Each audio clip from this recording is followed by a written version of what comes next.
Tonight on Levin TV, the Media S Show. And it all starts right now. This is where freedom rings. If you believe in America, if you believe in the Constitution empowers us. It's a new day. America's back. America's back, and America's going to get strong again. We're going to defend America, and we're going to defend our interests. Liberty's voice, Levin TV. Hello, America. I'm Mark Levin. This is Levin TV on CRTV, Conservative Review TV. This show, you're going to want to watch it from beginning to end. It's power-packed and crucially important. The issue of immigration. Today's show, we're going to talk about a little bit of immigration from a substantive, philosophical, practical point of view. And then we're going to talk about the S-storm that's been going on out there, which is the nature of modern politics. We have basically a very weak crop of politicians who are intentionally managing the decline of America. That's what's taking place. We have a Democrat Party that isn't interested in fundamentally transforming America as they are interested in fundamentally destroying America. And they're doing a hell of a job. And this has been the progressive effort for a century, and it's incredibly successful. Look at the various aspects of our culture and society.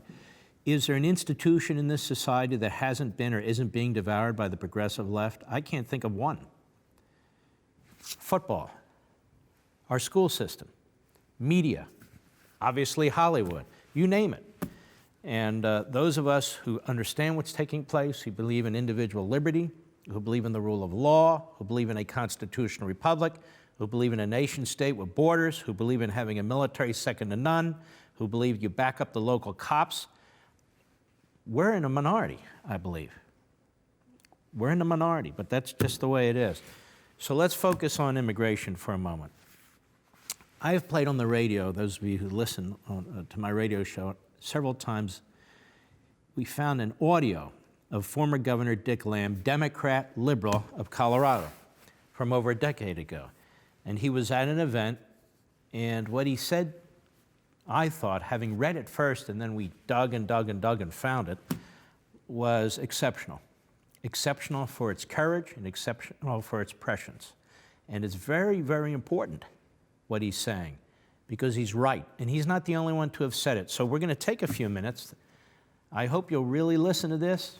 Bring the kids around the TV and check this out too. This is from several years ago, former Governor Richard Lamm, liberal Democrat of Colorado. Go. I would like to share with you my plan to destroy America. If you think, and some do, that America is too smug, too rich, too self-satisfied, not diverse enough, too white bread, I have this plan. Toynbee, said that all great nations rise and they all fall. And he said, and the autopsy of history is all great nations commit suicide. So here's my plan, 8 parts.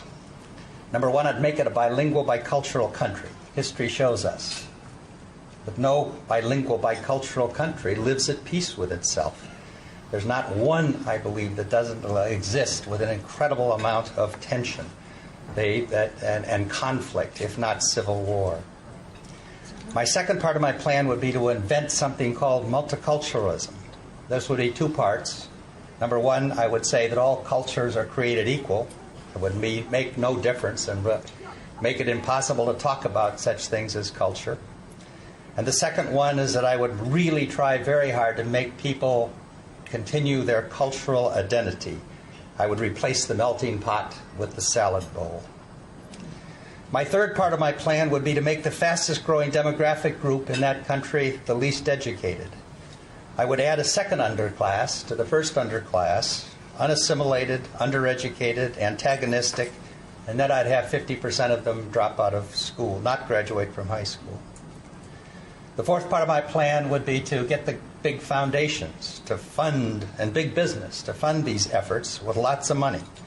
I would invest in ethnic identity and victimology.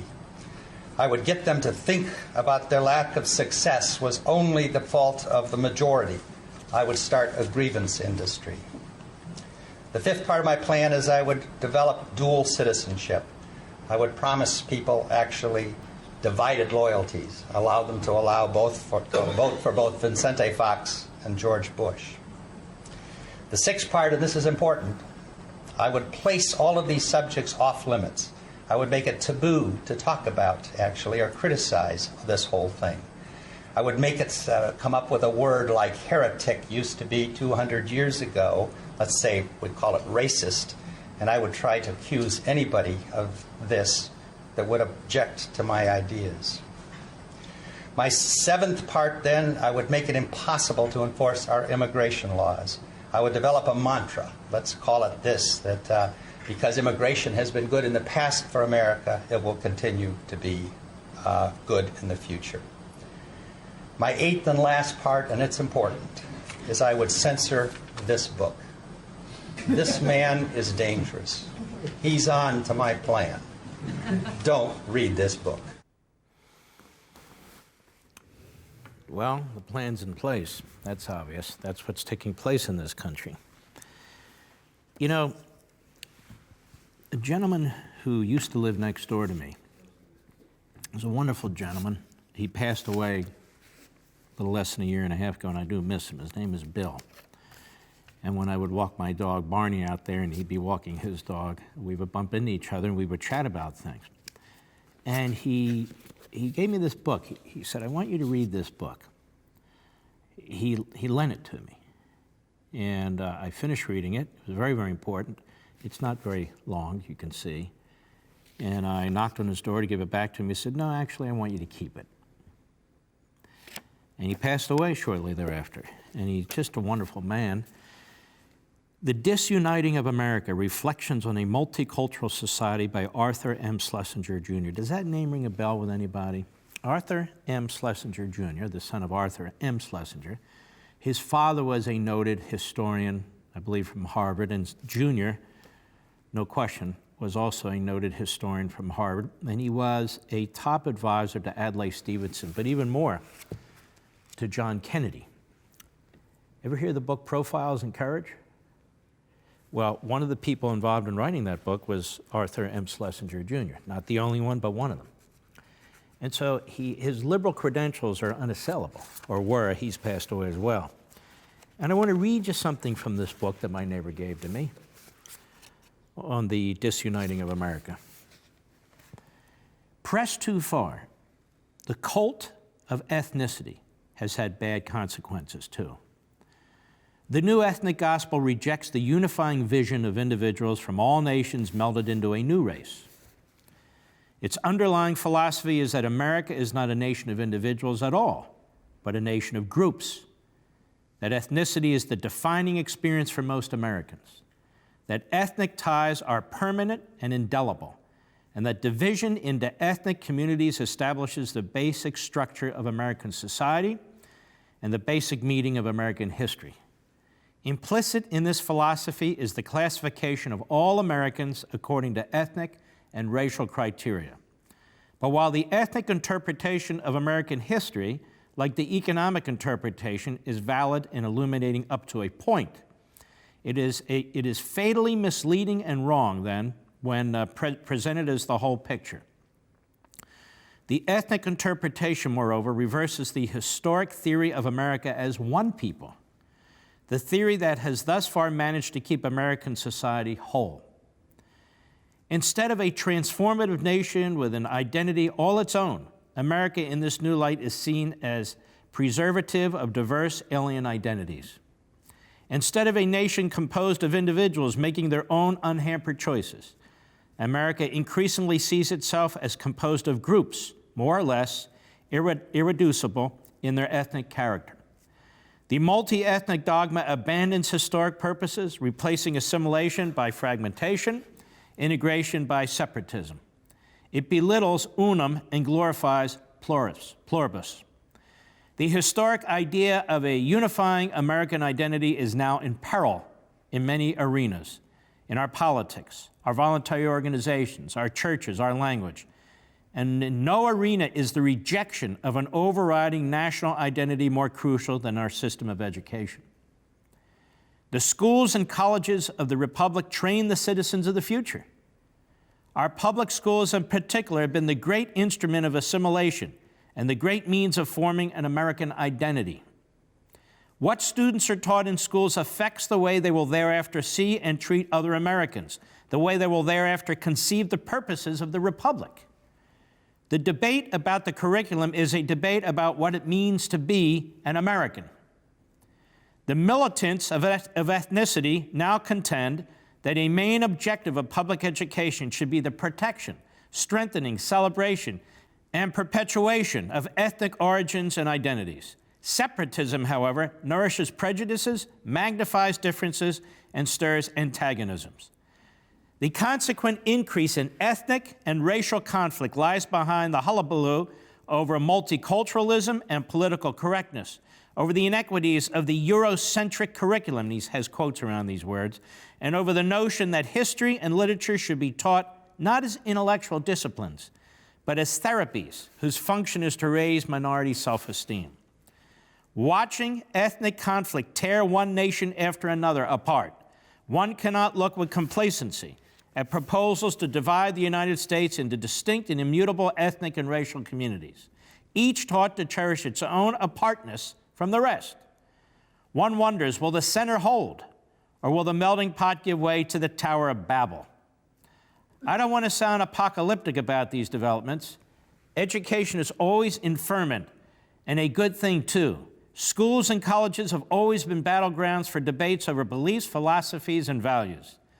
The situation in our universities, I am confident, will soon right itself once the great silent majority of professors cry enough and challenge what they know to be a voguish nonsense. Of course, that's not going to happen.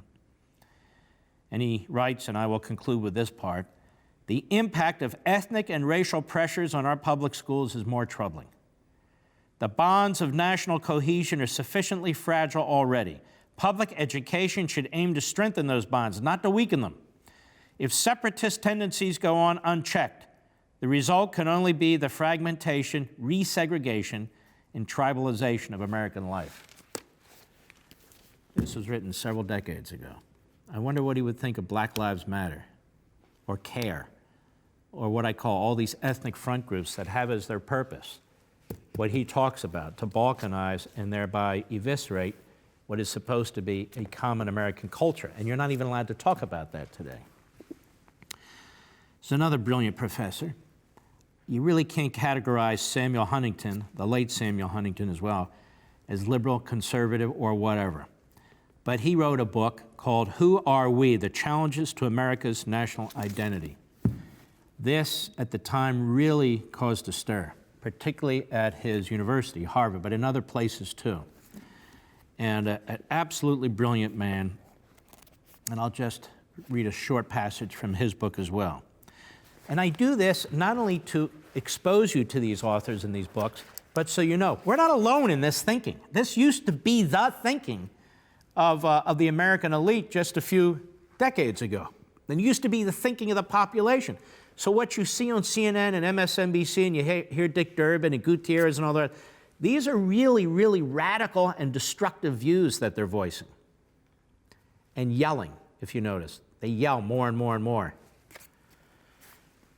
Now, Huntington, in citing two other men, he writes, to what does one assimilate in modern America? We talk about assimilation as Americanization.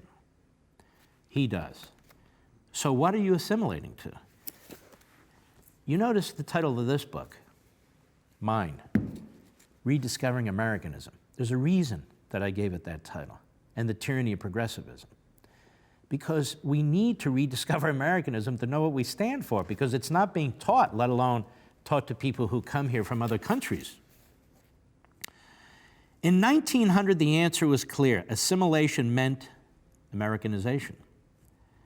In 2000, he writes, the answers were complicated, contradictory, and ambiguous.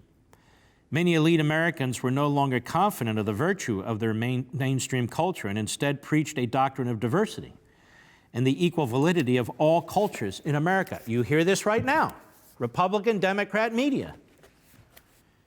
Immigrants do not enter a society that assumes an undifferentiated monolithic American culture, wrote Mary Waters in 1994, but rather a consciously pluralistic society in which a variety of subcultures and racial and ethnic identities coexist. So to the extent that America has become multicultural, immigrants may choose among the subcultures they encounter or choose to maintain their original culture.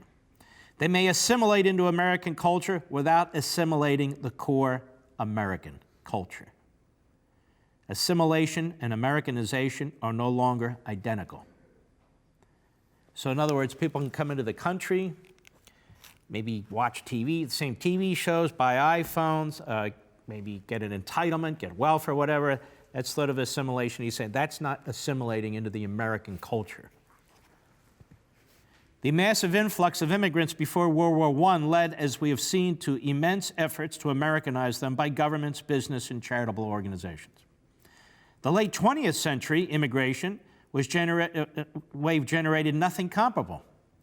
Only Congresswoman Barbara Jordan, who I've talked about before, just a huge loss to this country, and the Commission on Immigration Reform she chaired back in about 1990, made a prominent argument for an immigrant policy to promote Americanization, and the Commission's modest 1997 recommendations were largely ignored.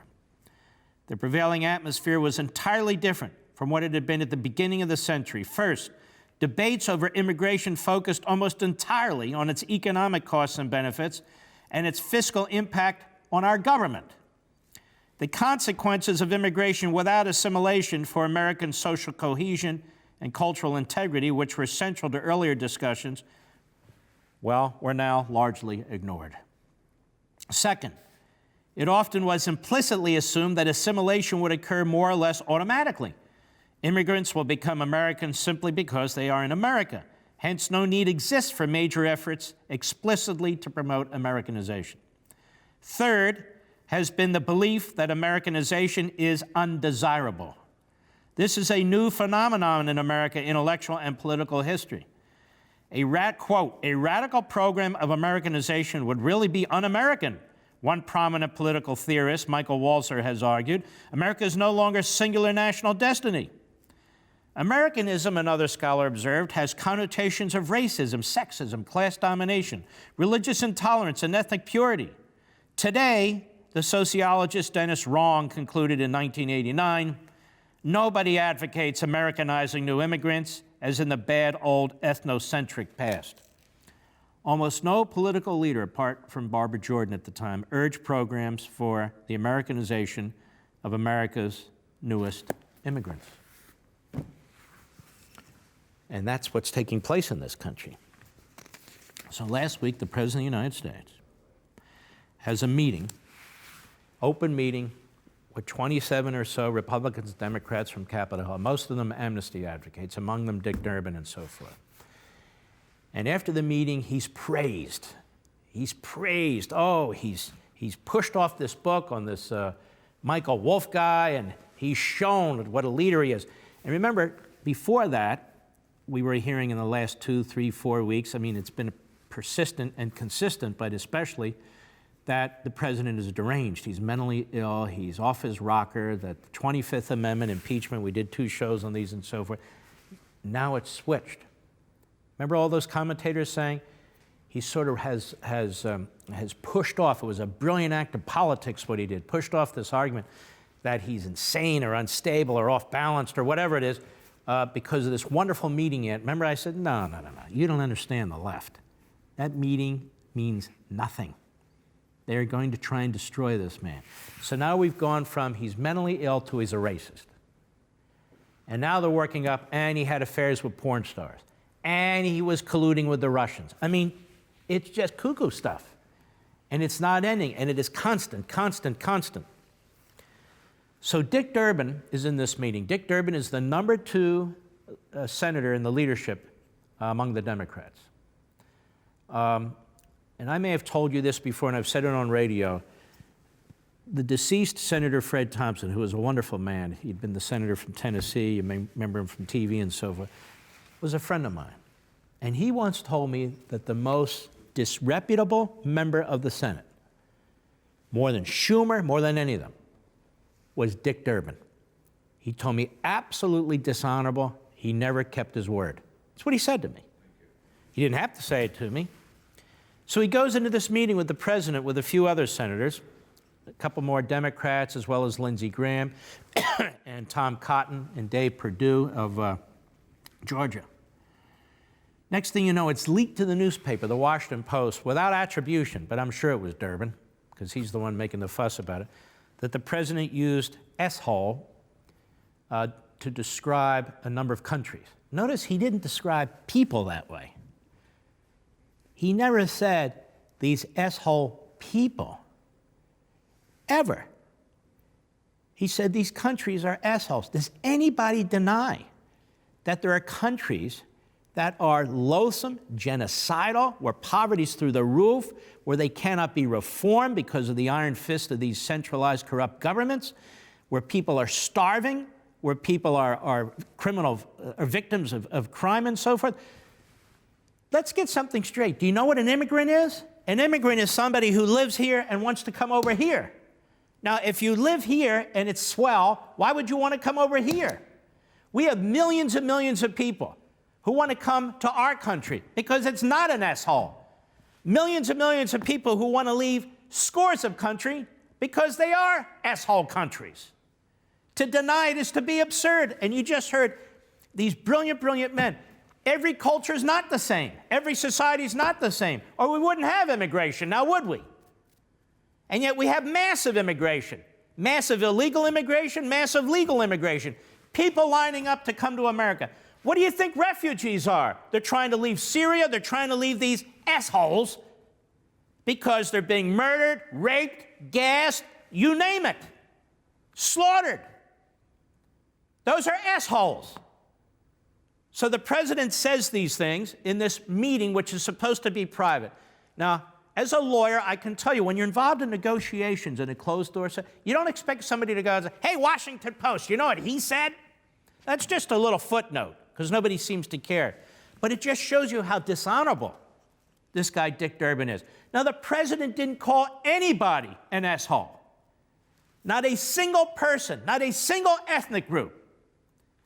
And it is also interesting, the reporting, he wasn't just talking about Haiti and Africa, he was talking about countries in Latin America.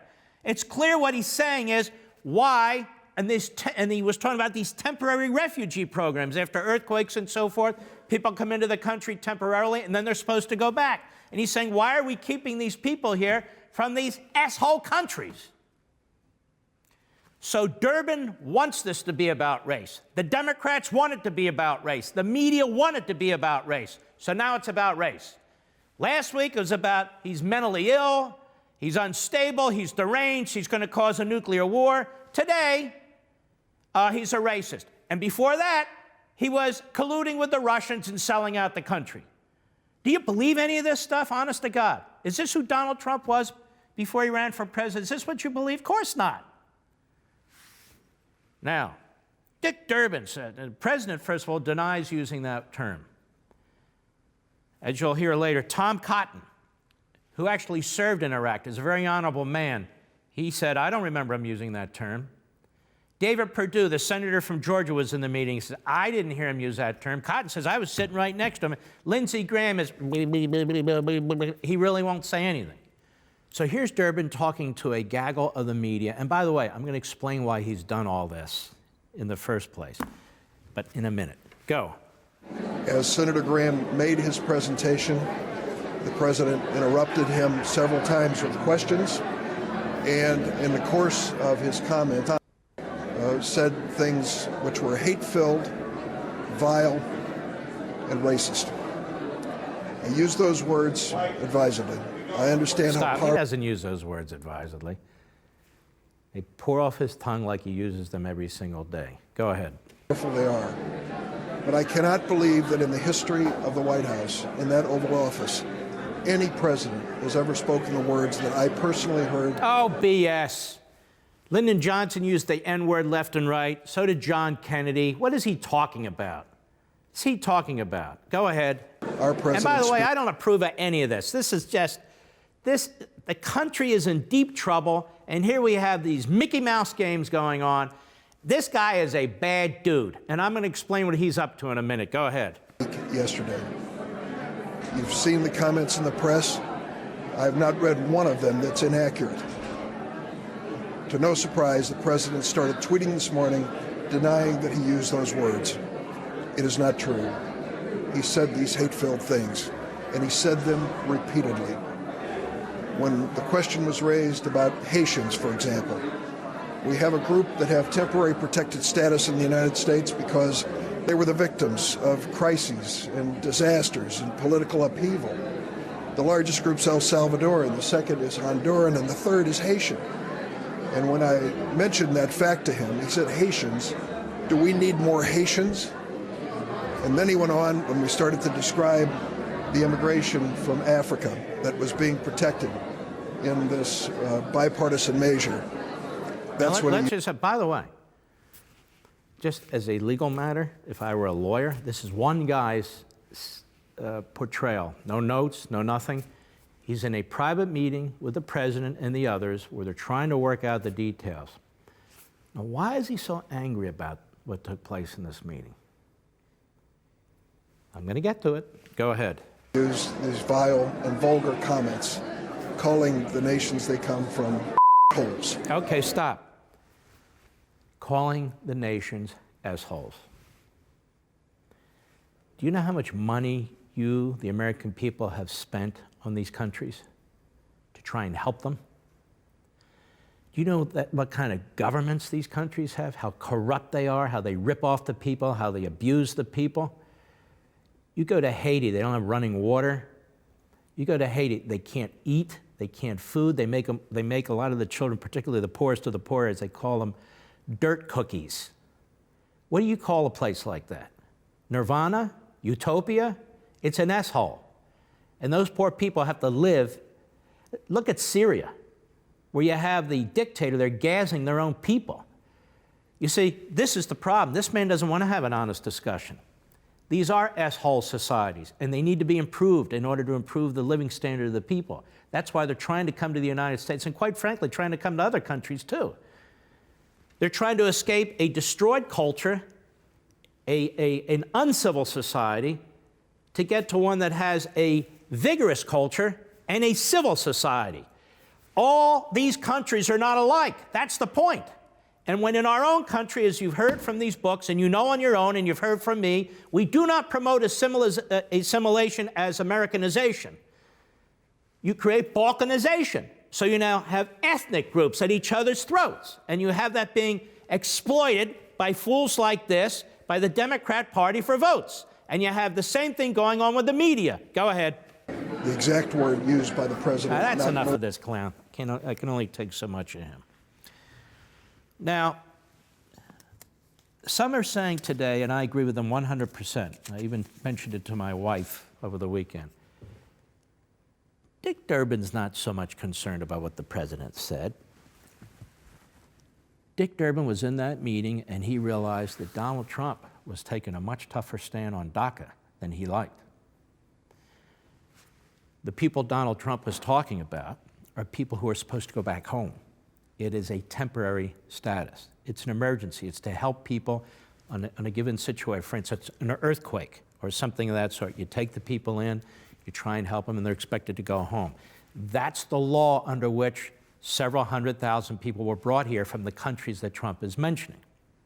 El Salvador, Honduras, Haiti, parts of Africa, and so forth. And what apparently Durbin and the others were arguing for was, no, let them stay as part of DACA.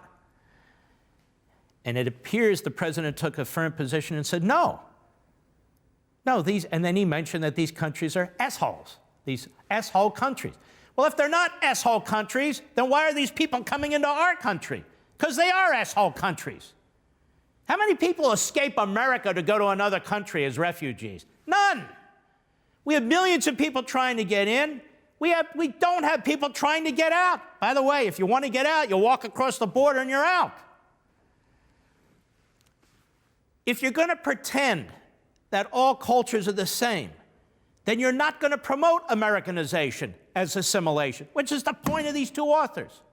One, a liberal advisor to Democrat presidents, and the other, a brilliant man also from Harvard who studied and wrote on this subject. In other words, if Americans are not going to defend the American culture, nobody is. And what do I mean by Americans? You can be black, white, Hispanic, red, albino, doesn't matter. Doesn't matter what country you come from. Doesn't matter what your genitalia is or what you do with your genitalia. You're part of the American society. It's the American culture. What do we promote? Constitutionalism, the rule of law, free enterprise, individualism, free speech, down the line. What do they promote in Haiti? None of that. So they're two different cultures. Is one better than the other? All these leftists, most of whom are very white, by the way, they're not running to any of these countries. Well, why not? They're not vacationing in these countries. They're not buying property in these countries. Why? Are they racists?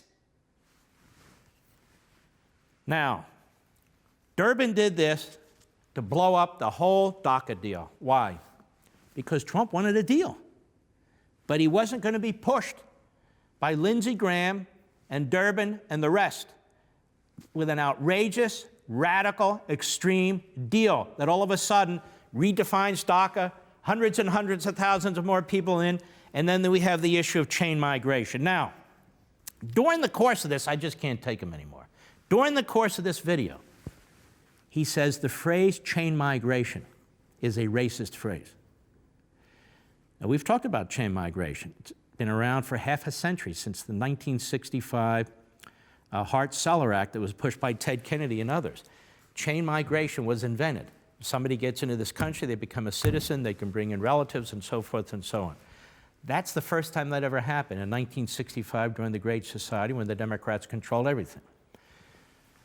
Durbin says you can't use that phrase, it's racist. Why?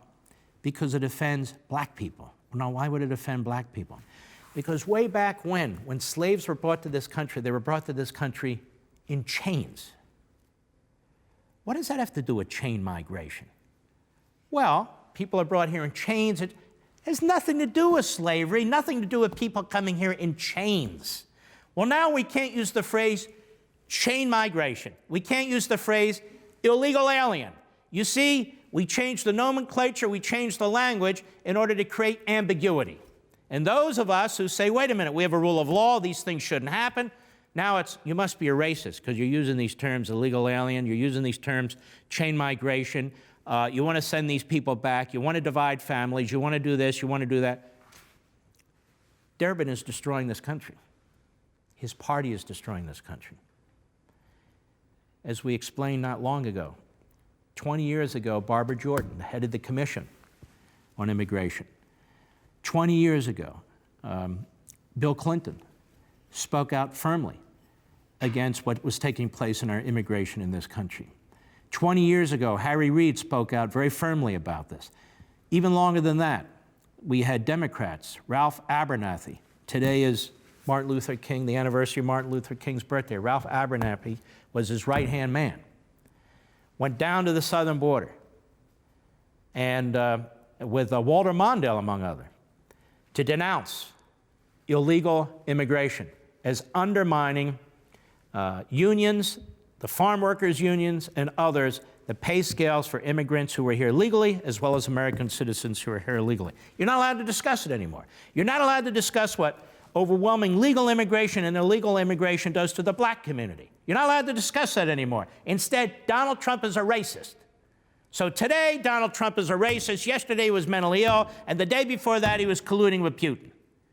We can't have any substantive action or discussions in this country because the Democrat Party is on a seek and destroy mission. And by that, I mean its media outlets, too. They're one and the same for all intents and purposes. Now, let's get down to the nitty-gritty. Let's get down to the nitty-gritty. And first of all, on Durbin. In 2013, he famously left a meeting with Barack Obama and some Republicans. And he put this out there. Many Republicans searching for something to say in defense of the disastrous government shutdown strategy will say President Obama just doesn't try hard enough to communicate with Republicans. But in negotiation meeting, and he put quotes around negotiation meeting with the president, One GOP House leader told the president, "I cannot even stand to look at you." What are the chances of an honest conversation with someone who has just said something so disrespectful? He was talking about Boehner. Boehner and Obama were friends. They're golfing buddies. Boehner said, "I never said that. I never would say that." And Barack Obama's own spokesman put out a statement and said, that did not occur in the meeting. To clarify, he said, that never happened. Obama says that never happened. Boehner says that never happened. Durbin said it did happen. This is a sick man. And why are we to take Durbin's word, this whole controversy now? Why do the media assume he's right and Tom Cotton's wrong and David Perdue of Georgia's wrong? Why are we to believe Durbin? Because they want to believe Durbin. And he's blowing up the whole negotiations on DACA. And it's even bigger than that. The Democrats are now, just to show you how strategic they are, how far ahead of the Republicans are, they're saying if we don't have a clean DACA, if these illegal immigrant alien children who are now in their 20s and 30s, if you don't give them amnesty, we're shutting down the government on Friday. Now think about this. You people, American citizens, you people here legally, they are saying we're going to shut down the government on behalf of illegal aliens, here illegally. We're going to shut everything down unless you make them legal, and I assume eventually citizens so they can vote. Isn't that incredible? They're not saying we're going to shut down the government unless we properly fund the military to defend us. Haven't said that. They didn't say we're going to shut down the government unless we start chipping away at this debt that's going to destroy the next generation. They haven't said anything like that. They didn't say we're going to shut down the government unless we secure the border from drug gangs and all the rest. They haven't said that. No. Either you, this is blackmail, either you give these hundreds and hundreds of thousands of illegal aliens legal status, or we're shutting down the federal government. So this is the big play. And they have weakened the president, or they think they've weakened the president, mentally ill, racist, colluding with Russia. And let me tell you something, people who don't pay attention to this stuff when they go and vote, what do you think their impression of the president is? It's going to be very negative, because this is a day in, day out drumbeat, day in, day out drumbeat. I went to get new glasses. Why? Because I broke my other glasses. I went to get new glasses, and I go in, the technician's there, and the eye doctor's there, a very nice lady. She immigrated from somewhere. She's from Latin America, and she's fairly conservative. And I go in, and she says, "What do you think of your Donald Trump now?" This is what I'm talking about. I hate the race car, but for many people it works. Now, this word S-hole, which I won't mention, but they're obsessed with over there at CNN, and I don't blame them because they would know. That is what I would call the broadcasting S-hole of America. The Oxford English Dictionary, as Ann Althouse points out, a very intelligent blogger, what does the word mean? You know it's a word that has a meaning.